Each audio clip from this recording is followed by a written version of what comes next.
welcome to Should I Buy This Game featuring Art Society.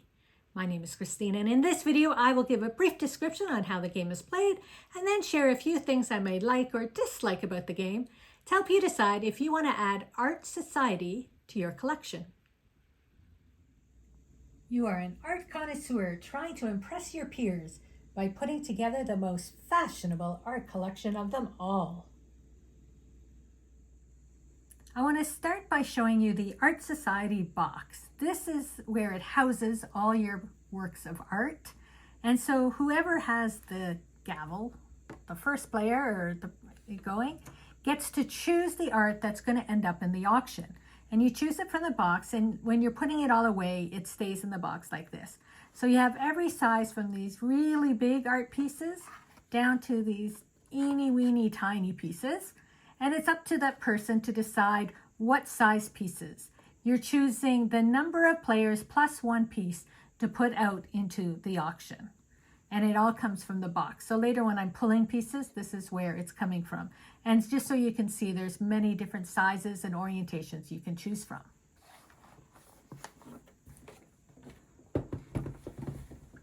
So here I started a game.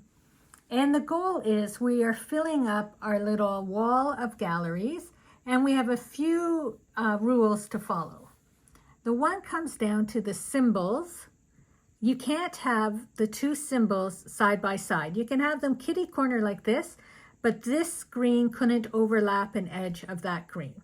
We have four. There's the yellow still lifes. We have portraits, landscapes, and like buildings. The other thing you're trying to do is get the same frames. When you collect the same frames, you can get these bonus decor. And so I had started with this one and I added this. So that allowed me a 1-point decor. When I added the second frame, I was then allowed a 2-point decor. And they go in different shapes. There's tall 3 and a long 3. And then we also have the double one that's long as well. When you get to 4, you can start mixing and matching. And there's numerous different ones in different little pictures. So to play the game, as I mentioned, the person that has the gavel picks art. So we're pretending it's a 2-player game. We're putting 3 artworks here. So when you first put them on, they're upside down, then they all get revealed. And you look at the art and you look at what you need. And we could use this one to get extra points or the blue one to get extra points. So there's 2 there that we could get. So we're not that concerned about if we go first or second, because your next step is to bid. You have numbers from 1 to 20, and you can bid on how much you want to go first. So in this case, where there's 2 that would work for us and gain us points, I'd probably bid low. I'm saving my 20 and my big later in the game where there's a specific art piece I want before anybody else can take it. So I find early in the game, the bidding typically isn't as important, but by the time you're getting later in the game and your board is filling up, you really want that option to pick the first painting. So say we end up, I will take the blue painting in this case. I can put it anywhere because I don't have a blue one on yet. So I think I will put it here.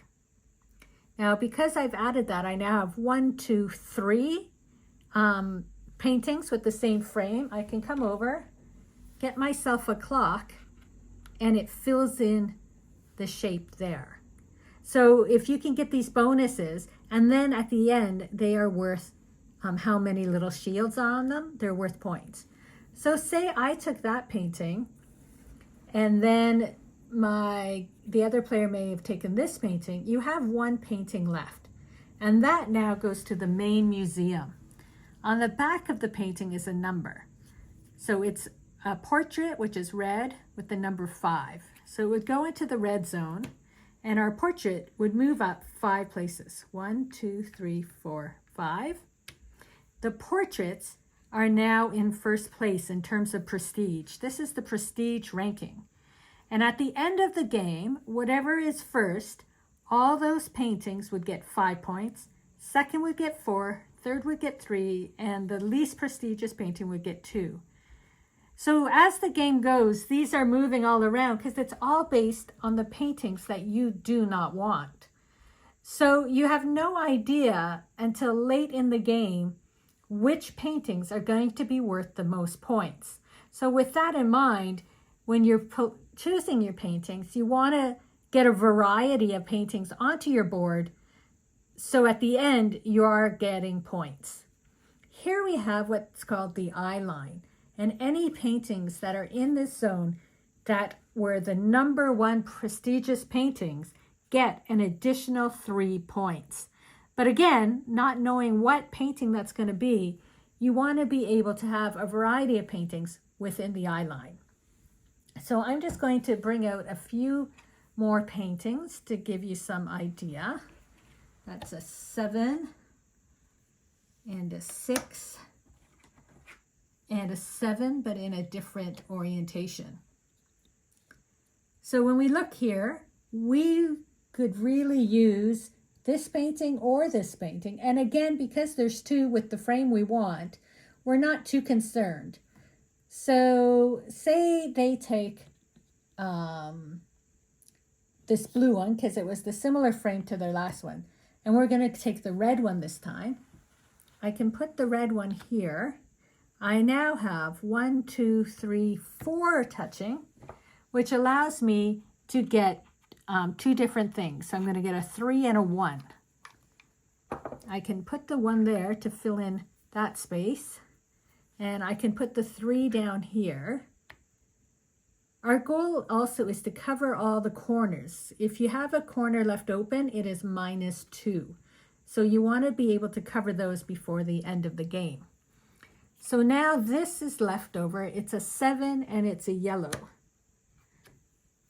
When I come over here, there's already a painting on the 7. So we would move that to the 6 in terms of the prestige. So now all the different types of paintings are on the board.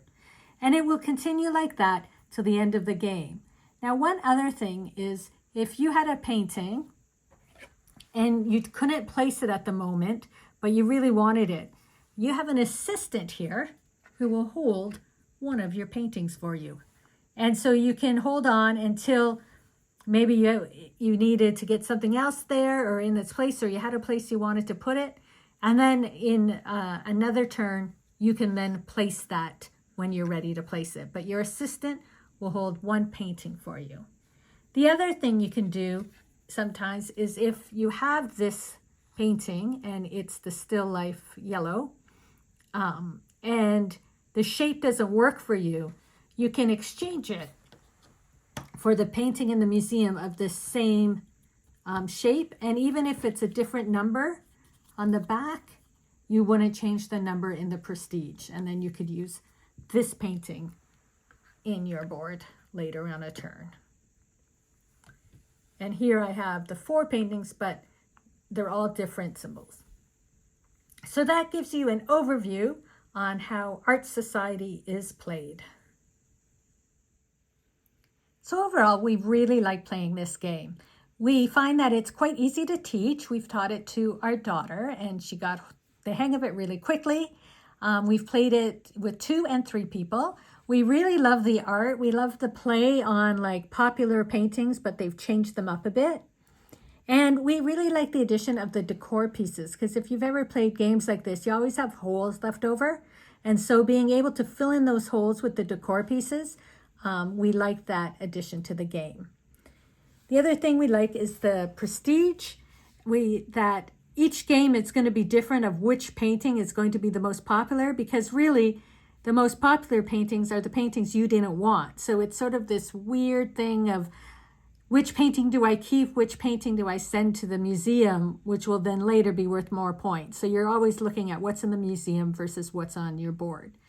Though only one little drawback we'd mention is if you're playing with 4 people, some of the sizes only have 4 pieces.